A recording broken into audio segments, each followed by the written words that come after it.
Justify ചെയ്യല്ല. ആ ഒരു സമയത്ത് നമുക്ക് ഉണ്ടായിട്ടുള്ളൊരു പാനിക് ഫ്രസ്ട്രേഷനിൽ പറ്റിപ്പോയൊരു അബദ്ധമാണ്. സാറില്ല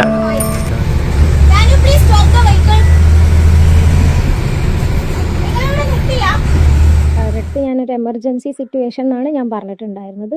വാഷ്റൂമിൽ പോകണം എന്നുള്ളത് ഞാൻ പറഞ്ഞിട്ടുണ്ടായിരുന്നില്ല. അതിനും ഒരുപാട് ട്രോളുകൾ കിട്ടിക്കൊണ്ടിരിക്കുന്നുണ്ട്. ബാത്റൂമിൽ പോകേണ്ടി വന്നതുകൊണ്ടാണ് 28,000 രൂപ ഫൈനും അടച്ചു. ഇനിയെങ്കിലും അവസാനിപ്പിക്കൂ. KSRTC ബസിന്റെ സൈഡ് ഗ്ലാസ് അടിച്ചു തകർത്ത സംഭവത്തിൽ യുവതി രംഗത്ത്. ഞാനൊരു എടുത്തുചാട്ടക്കാരനാണ്. കാള പറ്റുമെന്ന് കേട്ടാൽ ഉടൻ തന്നെ ഞാൻ സ്റ്റോപ്പില്ലാത്ത സ്ഥലത്ത് നിർത്തണമെന്ന് ആവശ്യപ്പെട്ട് KSRTC സൂപ്പർഫാസ്റ്റ് പ്രീമിയം ബസിന്റെ സൈഡ് ഗ്ലാസ് അടിച്ചു പൊട്ടിച്ച സംഭവത്തിൽ ഇപ്പോൾ വിശദീകരണവുമായി എത്തിയിരിക്കുകയാണ് യുവതി. ഒരു എമർജൻസി സിറ്റുവേഷൻ വന്ന സമയത്ത് ഞാൻ അവരുടെ അടുത്ത് ഇവിടെ ഒന്ന് നിർത്തി തരുമെന്ന് ചോദിച്ചു. അടിയന്തരമായി ബാത്റൂമിൽ പോകേണ്ടി വന്നതിനാലാണ് അത്തരത്തിൽ ചെയ്തത്. ഈ സമയത്ത് എമർജൻസി എക്സിറ്റ് ഉപയോഗിക്കുകയല്ലാതെ മറ്റെന്താണ് ചെയ്യേണ്ടതെന്ന് അറിയില്ലായിരുന്നു. നിർഭാഗ്യവശാൽ കാര്യങ്ങൾ കൈവിട്ടുപോയി. ഞാൻ ചെയ്ത തെറ്റിനെ ന്യായീകരിക്കാൻ ശ്രമിക്കുകയല്ല.